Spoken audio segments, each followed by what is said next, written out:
त्रयंबकेश्वर महादेव की पुरानी कहानी।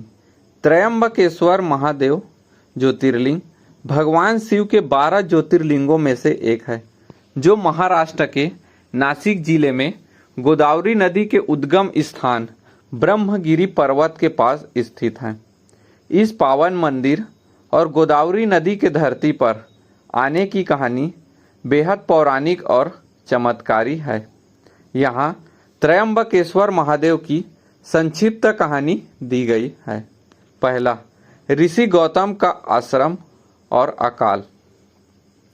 प्राचीन काल में ब्रह्मगिरी पर्वत पर महर्षि गौतम अपनी पत्नी माता अहल्या के साथ रहते थे।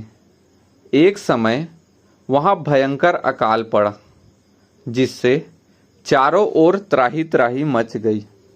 ऋषि गौतम ने अपने तपोबल से एक ऐसा दिव्य गड्ढा वरुण देव के आशीर्वाद से तैयार किया, जिससे कभी पानी खत्म नहीं होता था। उन्होंने वहां धान बोया और अपने आश्रम में आने वाले सभी ऋषियों, मनुष्यों और पशु पक्षियों के लिए भोजन पानी की व्यवस्था की। दूसरा, ऋषियों की ईर्ष्या और षड्यंत्र।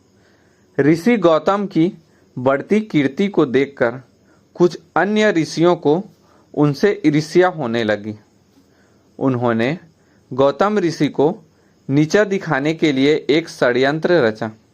ऋषियों ने भगवान गणेश की आराधना की और उनसे वरदान मांगा कि वे एक दुर्बल गाय का रूप धारण करके ऋषि गौतम के खेत में जाए। जब वह गाय खेत में फसल चरने लगी तो ऋषि गौतम ने उसे प्यार से भगाने के लिए हाथ में एक तिनका लिया और उसे धीरे से छुआ, लेकिन भगवान गणेश की माया और ऋषियों के षड्यंत्र के कारण वह गाय वही गिर पड़ी और उसने अपने प्राण त्याग दिए। ऋषियों ने गौतम ऋषि पर गौ हत्या का गंभीर पाप मढ़ दिया और उन्हें अपने आश्रम से निकाल दिया। तीसरा, शिव जी की तपस्या और गोदावरी का अवतरण। गौ हत्या के पाप के प्रायश्चित के लिए ऋषियों ने कहा कि गौतम ऋषि को पूरे ब्रह्मांड के चक्कर काटने होंगे या फिर भगवान शिव को प्रसन्न कर गंगा जी को धरती पर लाना होगा, ताकि वे उस पवित्र जल में स्नान कर सकें। ऋषि गौतम ने ब्रह्मगिरी पर्वत पर जाकर शिवलिंग की स्थापना की और घोर तपस्या शुरू की। उनकी भक्ति से प्रसन्न होकर भगवान शिव प्रकट हुए। शिव जी ने गौतम ऋषि को बताया कि वे निर्दोष है और यह सब ऋषियों का एक षड्यंत्र था। शिव जी उन ऋषियों को दंड देना चाहते थे, लेकिन दयालु ऋषि गौतम ने उनसे प्रार्थना की कि वे ऋषियों को क्षमा कर दें और उनके कल्याण के लिए गंगा जी को वहां प्रकट करें।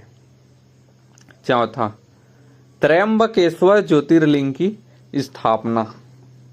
भगवान शिव के अनुरोध पर माता गंगा, गोदावरी या गौतमी नदी के रूप में वहां प्रकट हुई। गोदावरी में स्नान करके गौतम ऋषि पाप मुक्त हो गए। इसके बाद सभी देवताओं और ऋषि गौतम की स्थापना पर भगवान शिव ने वहां हमेशा के लिए निवास करने का निर्णय लिया। वे वहां त्रयंबकेश्वर के रूप में स्थापित हो गए। अद्भुत विशेषता। त्रयंबकेश्वर ज्योतिर्लिंग की सबसे बड़ी विशेषता यह है कि यहाँ के लिंग में 3 छोटे छोटे अंगूठे आकार में लिंग है, जो ब्रह्मा, विष्णु और महेश के प्रतीक माने जाते हैं। पूरे संसार में यह एकमात्र ऐसा ज्योतिर्लिंग है जहाँ त्रिमूर्ति एक साथ विराजमान है। जय शिव शंकर।